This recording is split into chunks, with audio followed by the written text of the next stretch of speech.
তোমার বয়স কয় বছর হচ্ছে কোন তো? আমার বয়স 17 বছর। কেবল আমি 50 কেজি। আমি কেবল বয়স নাই মোর 50 কেজি। কেবল হুম।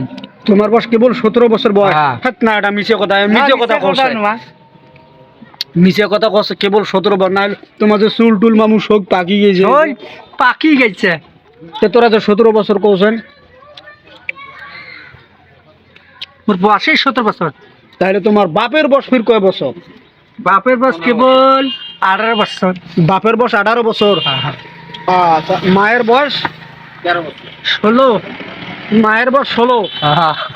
ও তা ঠিকই আছে। সেই হিসাবে শোনেন, আমার ফ্রেন্ডস ফলোয়ার ভাই শোনেন, এই ছাওয়ার বয়স যদি 18 বছর বয়স, তোমার বয়স কত কইলেন? 18 না 17। 17। এমার বয়স 17, আর এর বাপের বয়স 16, মায়ের বয়স 16 নয়? আরেকবার কোন দর্শক শুনুক। 16 মোর মায়ের বয়স। মায়ের বয়স 16 আর বাপের 18। তোমার 17। 17। তো চুল তো ভে পাকি গেছে ভে। কি কন মোর মামু। তক মামু মোর ভিডিওতে হাই করে দাও, হ্যাঁ লাইক কমেন্ট করেন কোন। হ্যাঁ সালাম দাও, সালাম দাও। আসসালামু আলাইকুম। না জোরে জোরে। আসসালামু আলাইকুম। হ্যাঁ ধন্যবাদ।